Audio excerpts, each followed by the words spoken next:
rainy day cliches and highly sensitive people.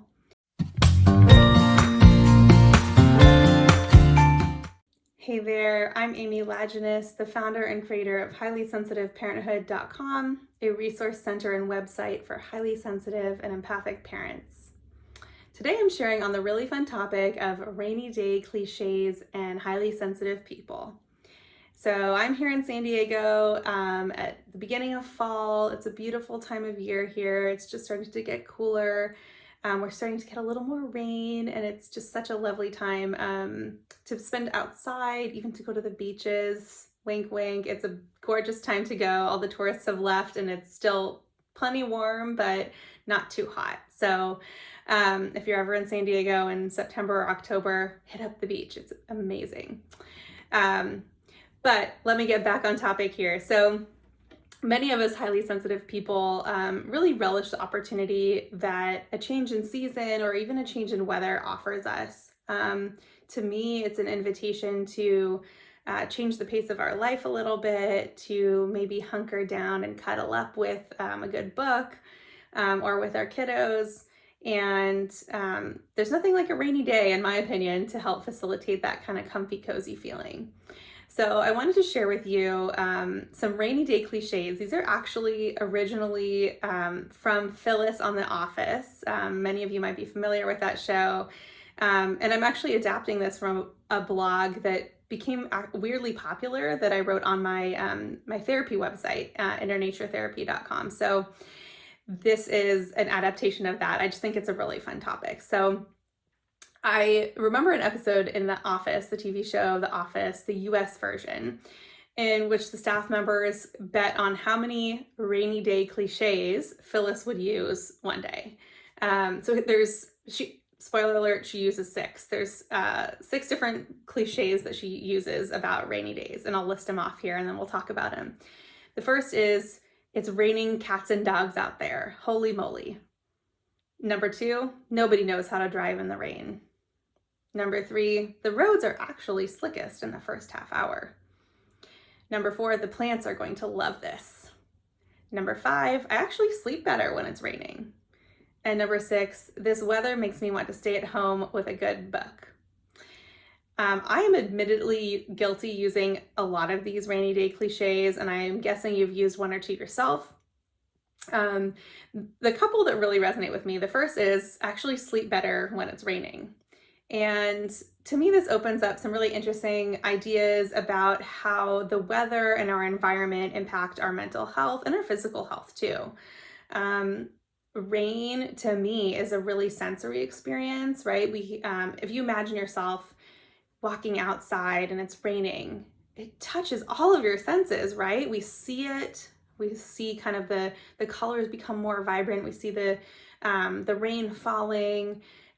We see the clouds changing colors.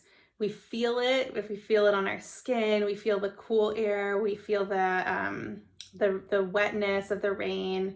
We smell it a lot of the time. There's that petrichor smell, like the rain on like wet concrete. It's a really unique smell, or we might smell the green of the plants. I suppose we could taste it if we wanted to, but most of us don't.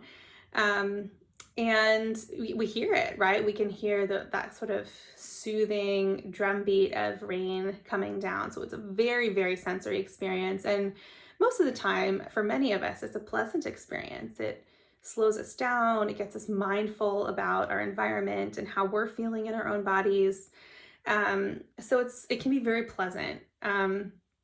It can be kind of a meditative state for many of us, and helping us to reconnect with our bodies and the world around us.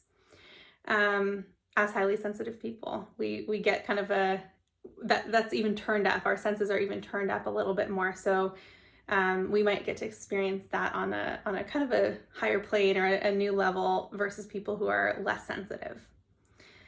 So the 6th phrase that she says is, this weather makes me want to stay at home curled up with a good book. I am right there with Phyllis. I love rain. If I'm not too busy, it gives me the invitation to kind of stay at home and at least grab a little bit of time curled up in a blanket with a good book, maybe a mug of tea or coffee, and just being cozy, relaxing, being present. So my tea and book consumption definitely increase when the weather cools off and when the rain comes down. I'm not heading out to the beach or to hikes or to outdoor stuff as much. I'm just kind of enjoying being a homebody a little more, and that can be a really lovely invitation for many of us highly sensitive parents who may inadvertently overbook ourselves or just find ourselves needing a little bit of downtime. So you may prefer snowy or sunny or hot days to rainy days, and that's fine. There's no right or wrong with that. But I would encourage you to reflect on how your mood and your energy levels and even the types of activities you do is impacted by weather, by season. It can be really fascinating to reflect on that and to understand how those impact you.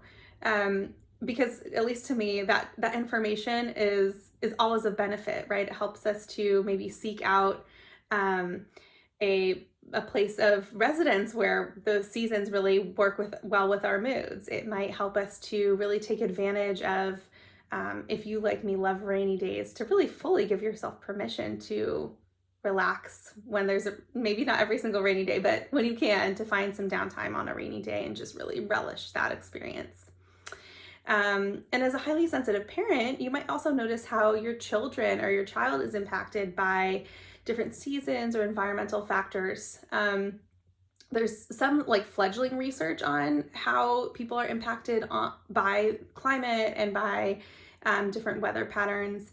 In fact, recently, New York Times came out with an article on how mental health is impacted by heat and heat waves. And I found that very striking.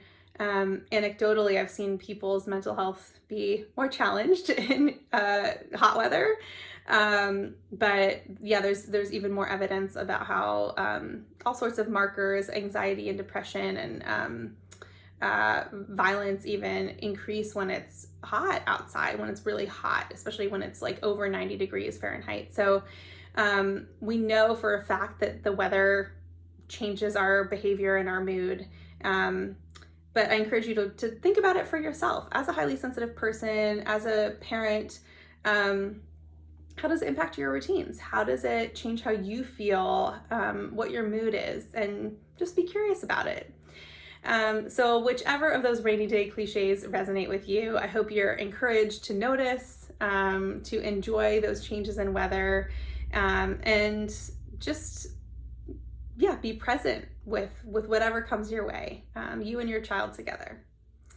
So I hope this was fun for you and helpful. Maybe encourage you to go back and check out that episode of The Office. I don't know which season or episode it is, but I kind of want to rewatch it now too.